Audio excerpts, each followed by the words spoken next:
Breaking news, ఇరాన్లో 2 భారీ భూకంపాలు వచ్చాయి. ఈ నేపథ్యంలో ఇరాన్ అణు పరీక్షలు చేసిందా అనే అనుమానాలు వ్యక్తమవుతున్నాయి. అమెరికా వార్నింగ్ను కూడా పక్కన పెట్టి ఇరాన్ అణు పరీక్షలు నిర్వహించినట్టుగా ప్రస్తుతం ప్రచారం అయితే జరుగుతోంది. అణు పరీక్షలతో ఒక్కసారిగా ఇరాన్లో భారీ భూకంపాలు సంభవించినట్టుగా తెలుస్తోంది. ఇరాన్లోని సెమ్నాన్ పట్టణానికి 27 కిలోమీటర్ల దూరంలో 5.1 మ్యాగ్నిట్యూడ్తో భారీ భూకంపం సంభవించినట్టుగా తెలుస్తుంది.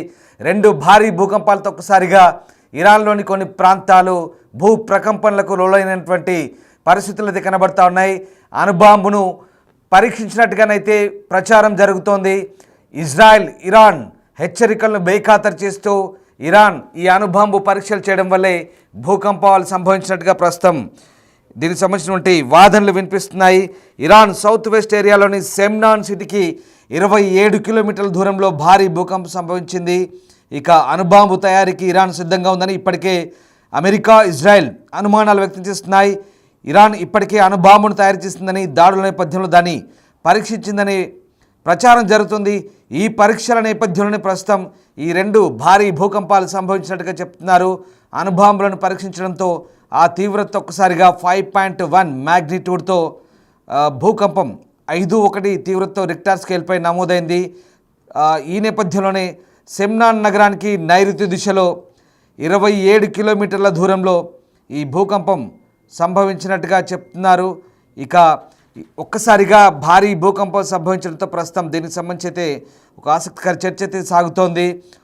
2.5 తీవ్రతతో భూకంపం వచ్చింది, తర్వాత మళ్ళీ 5.1 తీవ్రతతో మరొక భూకంపం వచ్చింది.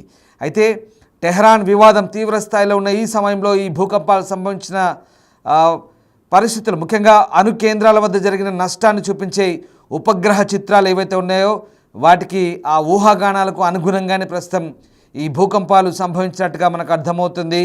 ఇరాన్ అలాగే ఆల్పైన్ హిమాలయన్ భూకంప బెల్ట్లో ఉండడం వల్ల తరచుగా భూకంపాలు సంభవిస్తాయని కూడా చెప్తుంటారు. ఇది రింగ్ ఆఫ్ పై ప్రాంతానికి సమీపంలో ఉంటుంది, తరచుగా సెస్మిక్ జోన్లో ఉంటుంది. పక్కనే ఉన్నటువంటి టర్కీ అంటే తుర్కీ అలాగే ఇరాన్ ఇవన్నీ కూడా రింగ్ ఆఫ్ పై ప్రాంతంలో ఉంటాయి. ఇక్కడ తరచుగా భూకంపాలు సంభవిస్తూ ఉంటాయి.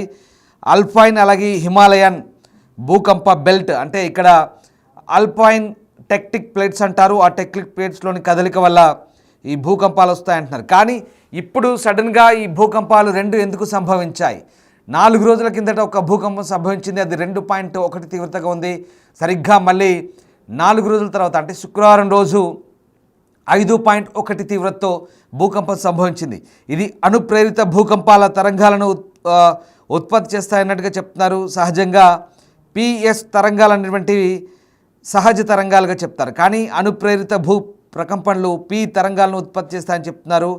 పిఎస్ తరంగాలు రెండింటికి ఈ కారణమవుతాయని చెప్తున్నారు. 2006-2015 మధ్యలో ఇరాన్లో భూకంపాలు సంభవించాయి. దాదాపుగా 96,000 భూకంపాలు సంభవించినట్టుగా డేటా చెప్తుంది. అంటే చిన్న పెద్ద భూకంపాలు కలిపి ఇది సెస్మిక్ జోన్ కాబట్టి భారీగా భూకంపాలు ఉంటాయి.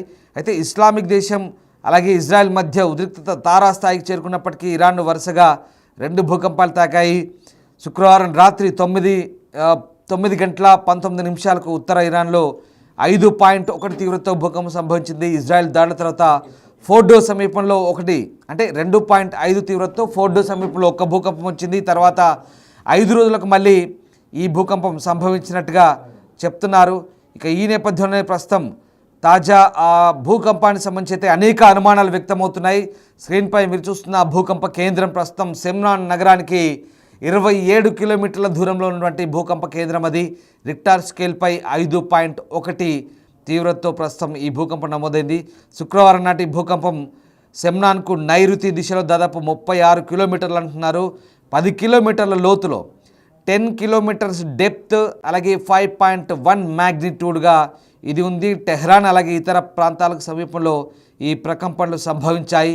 ఈ భూకంపాల సమయం అలాగే ఇజ్రాయెల్ యొక్క భీకర దాడుల మధ్య నతాంజ్ అలాగే ఫోర్డోలోని ఇరాన్ అణు కేంద్రాల్లో జరిగిన నష్టాన్ని చూపించే ఉపగ్రహ చిత్రాలకు దాదాపుగా ఆ ఊహాగానాలకు ఆజ్యం పోసినట్టుగానే ప్రస్తుతం ఈ భూకంప తీవ్రత కనిపిస్తోంది. అలాగే ఇరాన్ ఆల్పైన్ హిమాలయన్ భూకంప బెల్ట్లో ఉండడం వల్ల భూకంప పరంగా చాలా చురుకుగా ఉంటుంది. అందువల్ల తరచుగా భూకంపాలు సంభవిస్తాయి. ఏటా 2000 కంటే ఎక్కువ భూకంపాలు ఉంటాయి. వీటిలో 5.0 లేదా అంతకంటే ఎక్కువ తీవ్రతతో 15 నుంచి 16 ఉన్నాయి. 2006 2015 మధ్య దశాబ్ద కాలం నాటి దీర్ఘకాలిక విశ్లేషణ చూస్తే కనుక ఈ కాలంలో దేశంలో దాదాపు 96,000 భూకంపాలు వచ్చాయి. అంటే జూన్ 13 ప్రారంభమైన ఇజ్రాయెల్తో కొనసాగుతున్న వివాదంలో ఇజ్రాయెల్ వైమానిక దాడులు ఇరాన్ యొక్క సైనిక మౌలిక సదుపాయాలను లక్ష్యంగా చేసుకున్నాయి. వీటిలో నతాంజ్, ఇస్ఫహాన్, ఫోర్డో వంటి ప్రదేశాలున్నాయి. ఈ మూడు కూడా ఇరాన్ అణుశుద్ధి కేంద్రాలు. ఇవి టెహ్రాన్ క్షిపణి ప్రతీకార చర్యలు కూడా ఉన్నాయి. భూకంపం 10 కిలోమీటర్ల లోతు తక్కువగా ఉండడం, అలాగే సెమ్నాన్ అంతరిక్షం, అలాగే క్షిపణి సముదాయానికి సమీపంలో ఉండడం ఈ ఊహాగానాలకు తావిస్తోంది. ఎందుకంటే ఇవన్నీ కూడా ప్రస్తుతం ఈ 5.1 మ్యాగ్నిట్యూడ్, అలాగే 10 కిలోమీటర్ డెప్త్, ఇది మొత్తం సెమ్నాన్కు 27 కిలోమీటర్స్ రేంజ్ దగ్గరలో ఉంది. ఇవన్నీ కూడా ఫోర్డో అణుశుద్ధి కేంద్రానికి చాలా దగ్గరగా ఉంది.